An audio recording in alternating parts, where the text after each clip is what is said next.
സൗന്ദര്യലഹരി 68-ാം ശ്ലോകമാണ് ഇന്ന് മഹാദേവിയുടെ കൃപയാൽ വിശദീകരിക്കുന്നത്. ആചാര്യസ്വാമികൾ മഹാദേവിയെ മനസ്സിൽ കണ്ടുകൊണ്ട് വർണ്ണിക്കുന്നത് പോലെയാണ് മനോഹരമായ ഈ ശ്ലോകം. അമ്മയുടെ കേശാദിപാദ വർണ്ണനയിൽ കണ്ഠ സൗന്ദര്യമാണ് ഇന്നത്തെ പ്രതിപാദ്യ വിഷയം. ഈ ശ്ലോകത്തിലും പാർവതി പരമേശ്വരന്മാരുടെ നിത്യപ്രണയമാണ് ആചാര്യസ്വാമികൾ വരച്ചു കാട്ടുന്നത്. ശിവപാർവതിമാർ നിത്യമായ ആശ്ലേഷത്തിൽ അമർന്നിരിക്കുന്നു. ഈ ആശ്ലേഷം ദേവിയിൽ ഉണ്ടാക്കുന്നത് രോമാഞ്ചമാണ്. ഇത് ലൗകികമായ പ്രണയമല്ല, നിത്യമായ ആത്മനിർവൃതിയായിട്ടാണ് കാണേണ്ടത്. അല്ലാതെ മാനുഷികമായ തലത്തിലല്ല ആചാര്യസ്വാമികൾ ഈ ഒരു ആശ്ലേഷത്തെ വർണ്ണിക്കുന്നത്. പാർവതി പരമേശ്വരന്മാരുടെ ആശ്ലേഷം നിത്യവും ബ്രഹ്മാനന്ദവുമായി ഇവിടെ വരച്ചു കാട്ടുന്നു. കവികൾ ആധ്യാത്മികമായ സത്യം, സൗന്ദര്യം എന്നിവ വെളിപ്പെടുത്തുന്ന ദൃഷ്ടാന്തം താമരപ്പൂവിലൂടെയാണ്.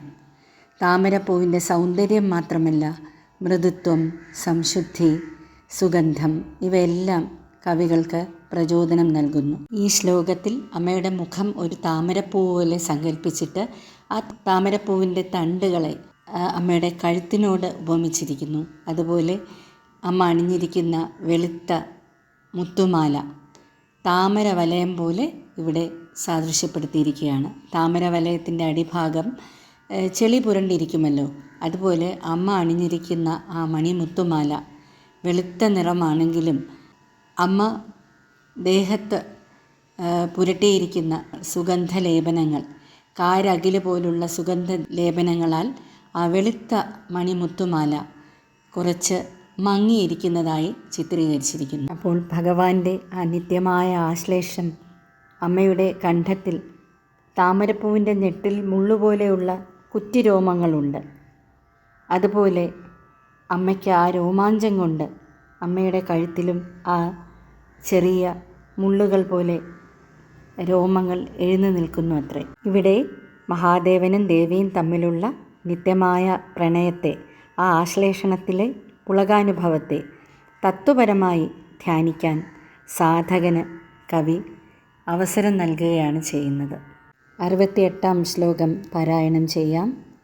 ഭുജാശ്ലേഷാ നിത്യം പുരദമയിതു കണ്ഠകവതി തവ ഗ്രീവാധത്തെ മുഖകമലനാലശ്രിയമിയം സ്വതശ്വേതാകാളാഗരുബഹുള ജംബാലമലിനാ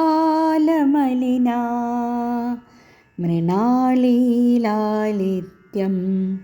വഹതി യദഥോ ഹാരലതികാ. ഓം ശ്രീ മഹാദേവ്യൈ നമഃ. ഒന്നുകൂടി അർത്ഥം പറയാം. ഭുജ ആശ്ലേഷാത്, ഭുജാശ്ലേഷാത് കൈകൾ കൊണ്ടുള്ള ആലിംഗനത്താൽ, നിത്യം പുരദമയിതു എല്ലാ സമയത്തും, പുരദമയിതു ത്രിപുരാന്തകൻ്റെ മഹാദേവൻ്റെ എല്ലാ സമയത്തും മഹാദേവൻ്റെ കൈകൾ കൊണ്ടുള്ള ആലിംഗനത്താൽ, തവ ഗ്രീവാധത്തെ നിന്തിരുവടിയുടെ കഴുത്ത്, കണ്ഠകവതി രോമാഞ്ചമാകുന്ന മുള്ളുകളോട് കൂടിയതാകുന്നു. അമ്മ കഴുത്തിൽ അണിഞ്ഞിരിക്കുന്ന നീളമുള്ള ഹാരലതികയെക്കുറിച്ച് പറയുകയാണ്. ഹാരലതിക മുത്തുമാലയാണ്. മൃണാളീ ലാളിത്യം വഹതി അമ്മ അണിഞ്ഞിരിക്കുന്ന മുത്തുമാല താമര വളയം പോലെ മനോഹരവും വെളുത്തതും നീണ്ടതുമാണ്. താമര വലയത്തിൻ്റെ അടിയിൽ ചെളി പുരണ്ടിരിക്കുന്നു.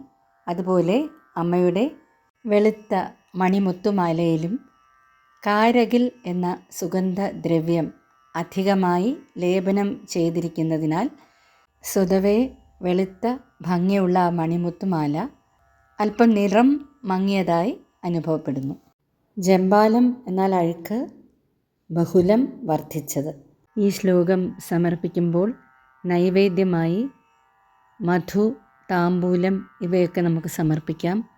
അതുപോലെ സകല രാജവശ്യമാണ് ഇതിൻ്റെ ഫലശ്രുതിയായി പറയുന്നത്.